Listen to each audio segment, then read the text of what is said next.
Good news.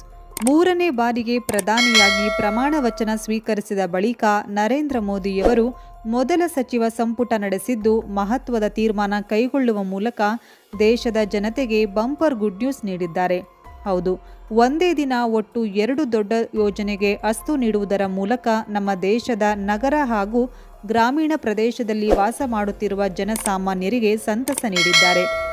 ಹೌದು, ಪ್ರಧಾನಿ ನರೇಂದ್ರ ಮೋದಿಯವರ ನಿವಾಸದಲ್ಲಿಯೇ ಮೊದಲ ಸಂಪುಟ ಸಭೆ ನಡೆದಿದ್ದು 30 ಸಂಪುಟ ದರ್ಜೆ ಸಚಿವರು, 50 ಸ್ವತಂತ್ರ ಖಾತೆ ನಿರ್ವಹಣೆ ಹಾಗೂ 31 ರಾಜ್ಯ ಖಾತೆ ಸಚಿವರು ಪಾಲ್ಗೊಂಡಿದ್ದರು.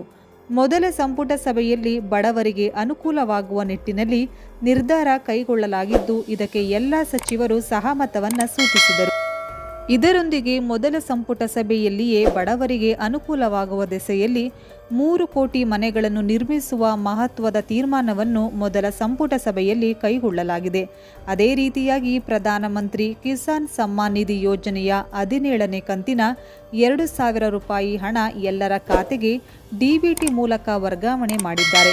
ಹೌದು, ಮೊನ್ನೆ ಸಂಜೆ 3ನೇ ಬಾರಿಗೆ ಅಧಿಕಾರ ವಹಿಸಿಕೊಂಡ ಪ್ರಧಾನಿ ನರೇಂದ್ರ ಮೋದಿಯವರು ಇಂದು ಪಿಎಂ ಕಿಸಾನ್ ಸಮ್ಮಾನ್ ನಿಧಿ ಯೋಜನೆಯ ಬಿಡುಗಡೆಗೆ ಕಡತಕ್ಕೆ ಸಹಿಯನ್ನ ಹಾಕಿದ್ದರು.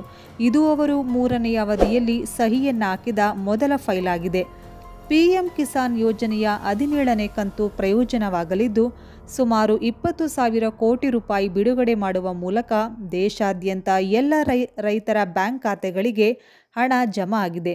ಇನ್ನು ನಗರ ಹಾಗೂ ಗ್ರಾಮೀಣ ಪ್ರದೇಶದಲ್ಲಿ ಬಡವರು ಸ್ವಂತ ಮನೆ ಕನಸನ್ನ ನನಸು ಮಾಡುವ ದಿಸೆಯಲ್ಲಿ ಕೇಂದ್ರ ಸರ್ಕಾರವು ಪ್ರಧಾನಮಂತ್ರಿ ಆವಾಸ್ ಯೋಜನೆಗೆ ಜಾರಿಯನ್ನ ಈ ಹಿಂದೆಯೇ ಮಾಡಿದ್ದಾರೆ.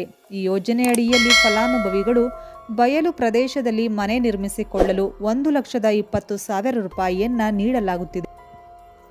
ಇನ್ನು ಗುಡ್ಡಗಾಡು ಪ್ರದೇಶದಲ್ಲಿ ಮನೆ ನಿರ್ಮಿಸಿಕೊಳ್ಳಲು 1,30,000 ರೂಪಾಯಿ ಸಹಾಯಧನವನ್ನು ನೀಡಲಾಗುತ್ತಿದೆ. ಕಳೆದ 10 ವರ್ಷದಲ್ಲಿ ಕೇಂದ್ರ ಸರ್ಕಾರವು ಸುಮಾರು 4,21,00,000 ಮನೆಗಳನ್ನು ನಿರ್ಮಾಣ ಮಾಡಿದೆ. ಇನ್ನು ಇದೀಗ 3ನೇ ಬಾರಿ ಅಧಿಕಾರದಲ್ಲಿ ಮತ್ತಷ್ಟು ಬಡವರಿಗೆ, ಮಧ್ಯಮ ವರ್ಗದವರಿಗೆ ಸ್ವಂತ ಮನೆ ನಿರ್ಮಿಸಿಕೊಳ್ಳಲು ಆರ್ಥಿಕ ಸಹಾಯಧನ ನೀಡುವುದಕ್ಕೆ ಮೋದಿ ಸರ್ಕಾರ ಸಜ್ಜಾಗಿದೆ. ಹೀಗಾಗಿ ಆದಷ್ಟು ಈ ವಿಡಿಯೋವನ್ನು ವಾಟ್ಸಪ್, ಫೇಸ್ಬುಕ್ಗಳಲ್ಲಿ ಶೇರ್ ಮಾಡಿ ಹಾಗೂ ಚಾನಲನ್ನು ಮರೆಯದೆ ಸಬ್ಸ್ಕ್ರೈಬ್ ಮಾಡಿ.